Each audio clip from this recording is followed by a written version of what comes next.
கர்த்தருடைய நாமத்துக்கு சோத்திரம் உண்டாவதாக.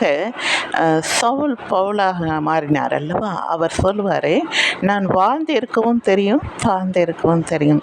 எந்த இடத்துல எப்படி இருக்கணும் என்று அவர் கற்றுக்கொண்டார். குப்பையிலிருந்து ஆண்டவர் நம்மளை உயர்த்துகிறார் அல்லவா?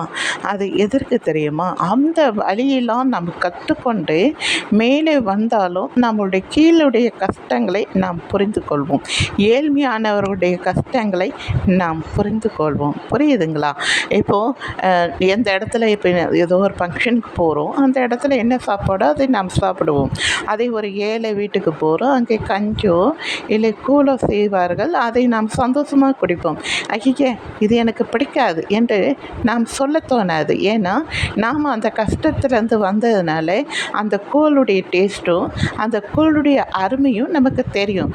அதனால் அது சீன்னு சொல்ல மாட்டோம், அதை சந்தோஷமாக நாம் பருகுவோம்.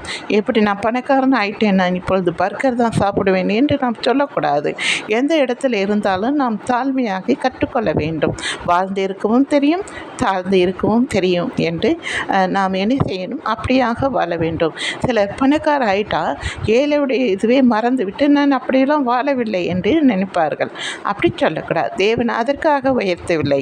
நீங்கள் எதுக்காக நம்மளை குப்பையிலிருந்து மேட்டுக்கு கொண்டு வராருன்னா, நம்ம அதோடைய கஷ்டங்கள், ஏழ்மையிலுடைய கஷ்டங்கள், ஏழையிலேருந்து நம்ம பணக்கார ஆகிறோன்னா அந்த ஏழ்மையுடைய கஷ்டங்களாக நம்ம பட்டு அனுபவித்தாதான் அவர்களுக்காக ஜெபிக்கவோ அவர்களுக்கு உதவி செய்யவோ நமக்கு அந்த மனசு வரும். அதனால்தான் நம்மளை ஆண்டவர் குப்பையிலிருந்து நம்மளை தேர்ந்தெடுக்கிறார், ஏழ்மையிலிருந்து நம்மளை உயர்த்துகிறார். சரிங்களா? தேங்க்யூ.